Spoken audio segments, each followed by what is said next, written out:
మేము అడుగుతున్నాం సూటి ప్రశ్న. మీరు గోరటి వెంకన్న గారి పేరు సిఫారసు చేసినారు, గద్దర్ గారి పేరు సిఫారసు చేసినారు, అందశ్రీ గారి పేరు సిఫారసు చేసినారు. మరి మందకృష్ణ మాదిగ గారి పేరు ఎందుకు సిఫారసు చేయలే? మీరు అంటున్నారు కదా మేము సిఫారసు చేసినటువంటి పేర్లకు మీరు ఇయ్యలేదు అని మీరు అంటున్నారు కదా. మరి మీరు మందకృష్ణ మాదిగ గారు ఏం తక్కువని వారి పేరు సిఫారసు చేయలేదని మేము అడుగుతున్నాం. సమాధానం చెప్పండి దీనికి. మీరు ఇవాళ 6 గ్యారంటీలను అటకెక్కించి పెట్టుబడులను గాలి కొదిలేసి ఇవాళ తెలంగాణ రాష్ట్రంలో దళిత కార్డు వాడి పద్మ అవార్డులను కూడా రాజకీయం చేయాలని చూస్తే దానికి కౌంటర్గా బండి సంజయ్ గారు సిద్ధాంతం అనేటువంటి కార్డు వాడినారు. రాజకీయాలు మీకే చేస్తే ఒక కమిటీ నిర్ధారణ చేసి ఇచ్చేటటువంటి అవార్డులకు మీరు భారతీయ జనతా పార్టీకి చుట్టి దాన్ని రాజకీయం చేసినారు. దానికి పైపెచ్చు ఫెడరల్ స్ఫూర్తి అనేటువంటి ఒక పేరు కూడా పెట్టి మాట్లాడుతున్నారు మీరు.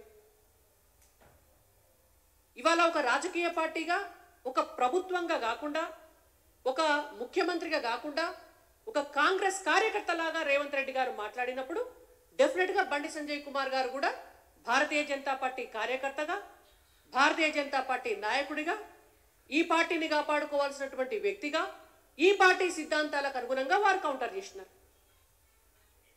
ఎట్లా తప్పవుతుంది?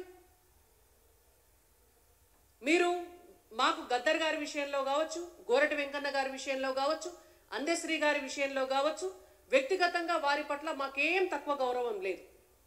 కార్యకర్తలుగా మాకు లేదు, పార్టీగా మా భారతీయ జనతా పార్టీకి కూడా లేదు.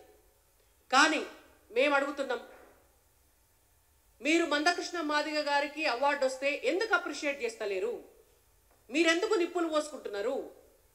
దానికి కౌంటర్గా గద్దర్ గారి పేరును మీరెందుకు తెర మీదకి తీసుకొస్తున్నారు? నిన్న బండి సంజయ్ గారు మాట్లాడిన దాంట్లో తప్పేమున్నది?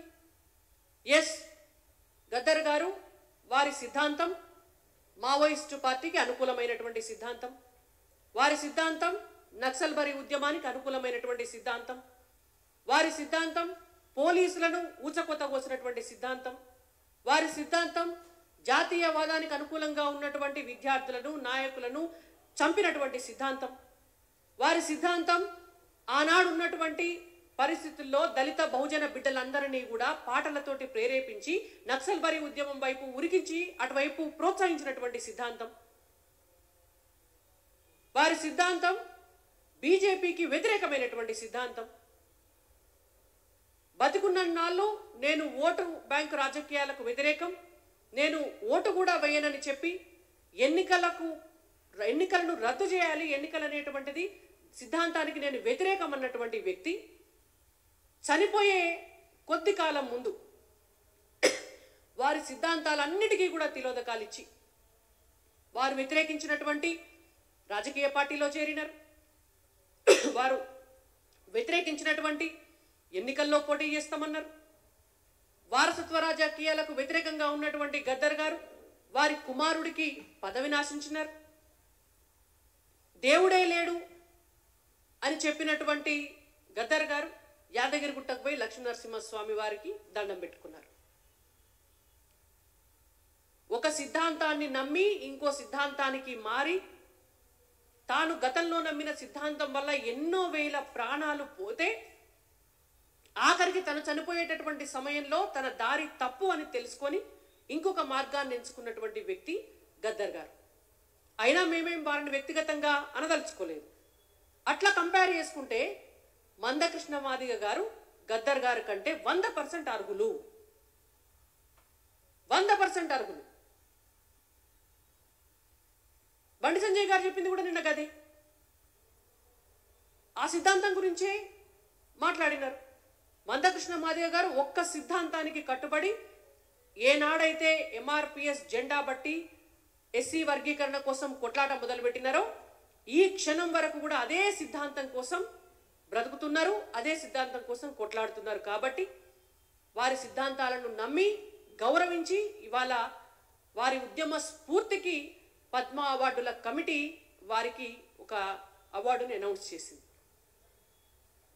దాన్ని అర్థం చేసుకోలేని రేవంత్ రెడ్డి గారు, కాంగ్రెస్ పార్టీ నాయకులు గద్దర్ గారి పేరును తెర మీదకి తీసుకొచ్చి బండి సంజయ్ గారు అన్నటువంటి మాటలను వక్రీకరించి దాంట్లో పెడార్థాలు తీసుకొచ్చి మాట్లాడుతున్నారు. మీకైతే ఎట్లయితే పార్టీ కార్యకర్తలుగా మీకు ఒక ఐడియాలజీ ఉంటుందో భారతీయ జనతా పార్టీ కార్యకర్తలకు కూడా బరాబర్ అట్లనే ఒక ఐడియాలజీ ఉంటుంది.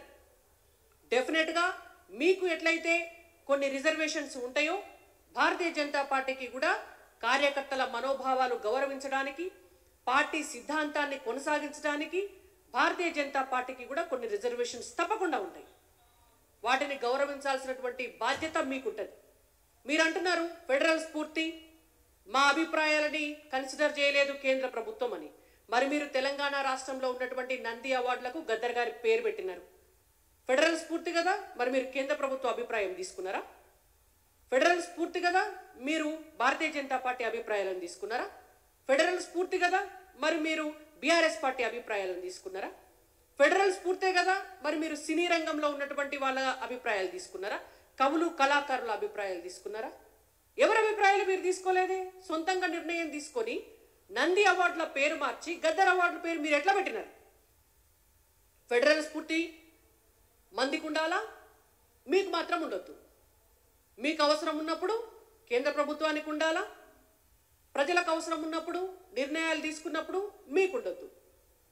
కాబట్టి ఇవాళ రేవంత్ రెడ్డి గారైనా కాంగ్రెస్ పార్టీ నాయకులైనా మీరు 6 గ్యారెంటీల అమలును పక్కన పెట్టి పూటకొక ముచ్చట మీద లేనిపోని డైవర్షన్ పాలిటిక్స్ చేస్తే నమ్మడానికి తెలంగాణ ప్రజలు ఎవరు కూడా ఇక్కడ సిద్ధంగా లేరు. ఇవాళ బరాబర్ 6 గ్యారెంటీలు మీ చేత అమలు చేయించేదాకా భారతీయ జనతా పార్టీ మీ ఎంట పడుతుంది.